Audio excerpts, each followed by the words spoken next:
I'm getting on a plane in Trondheim to fly to Oslo for the Oslo Maker Faire. The flight was only about an hour, very short. Then we took a train into downtown Oslo, and the hotel that they paid for was just amazing. It was a very fancy hotel.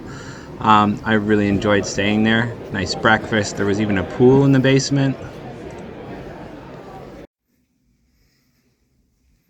On Friday morning, the day before the Maker Faire, I went to visit the huge library where the Maker Faire was going to be, and the super cool bug in the front, which I really liked. So the library wasn't very busy because it was the day before Maker Faire. So I got to look at all these amazing models from NerdForge. It's a great YouTube channel. It's kind of art maker with Martina that builds all these amazing books and models. And I just had so much fun just going through all these models. I remember watching a lot of these videos so I can kind of think about how they were put together, remembering some of the steps.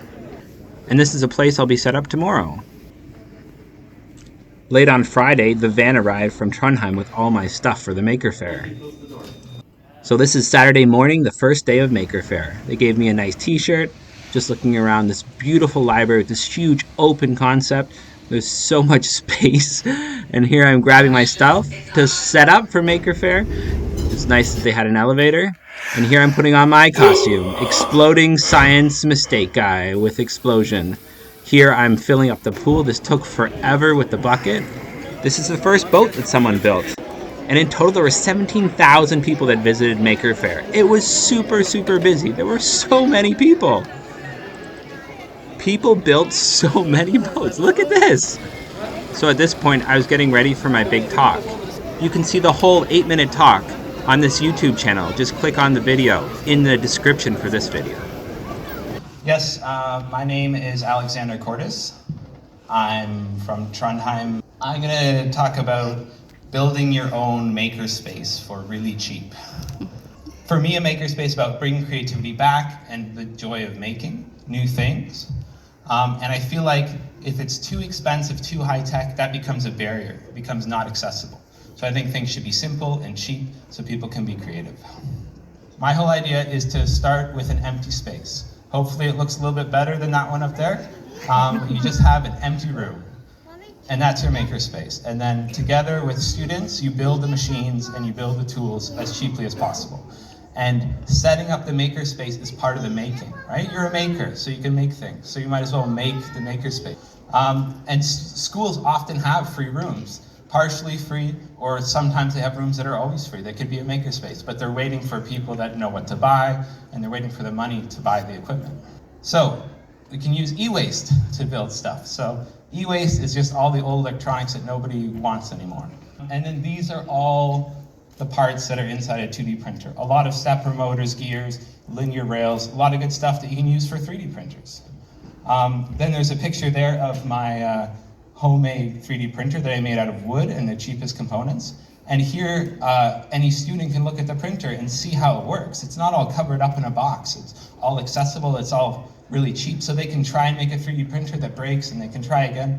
Makes it very accessible.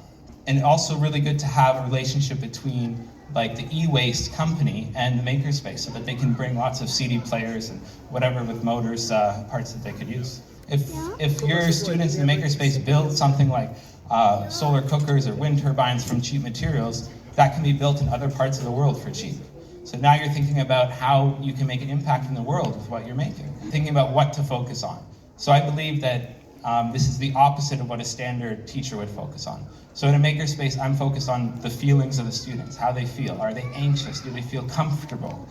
The next one is the process. How are they using the engineering design process? What happens if they get stuck? What happens if they get too frustrated? Do they know when to take a break? Do they know when to go for a walk to be creative?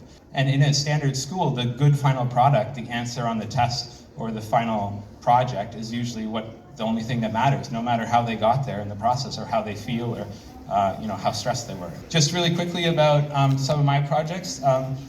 People always come to me and say that, oh yeah, you can't use e-waste, you can't make anything useful from garbage, but these are examples of my battery recycling. So I take the old laptop batteries that have these 18650, like the Tesla cells, and I test them all, and the good ones I use in projects, and the bad ones get ground down. And then it ended with me making an electric bike from dead laptop batteries that has a 100-kilometer range. You can sit on this bike, you press the throttle, you don't pedal at all, and you'll drive 100 kilometers. So yeah, I'd like to bring more recycling into makerspaces. Thank you very much.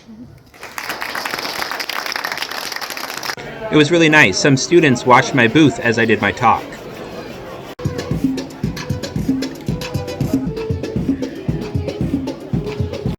I was amazed at all the different paddle designs people had, all these different pieces of milk cartons and popsicle sticks, and I just let them glue whatever they wanted on these gear motors, and it worked really well. Here we have a couple boats going in circles that were always crashing into each other. Super cool. I packed up everything for the end of the first day. That night we had a huge dinner with all the makers that had booths at the Maker Faire. This is day 2, Sunday morning. I couldn't walk by this bug without staring in its amazing eyes. Walking into the library, I saw myself on TV. There I am! People love my super cheap 3D printer. I'll be releasing a video soon about how to build your own. Both days I was 3D printing this Einstein head, and people could see the different stages when I stopped. And they could see the infill and everything else. It's a great detailed 9-hour print on this machine. I took some time to look around and talk to lots of the other makers. It's super interesting stuff.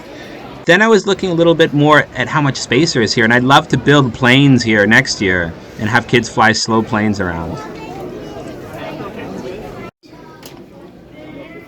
This boat is great. This boat looked like an injured animal. So these are some of the boats that everybody built. So we were ripping the motors out and destroying some of the boats, but these are just some of them. So I think they're built like 100 different boats over these 2 days. And here are a few in the pool. There's still that injured animal one. There's some that's a bunch of ketchup bottles and mustard bottles.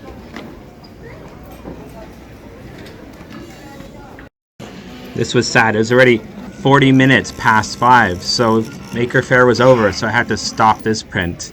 I think this is about 7 hours out of 9. So you just get Einstein's nose. Then emptying the pool took forever with a bucket. It was so bad. Then some makers had fun with this tall bike. No brakes!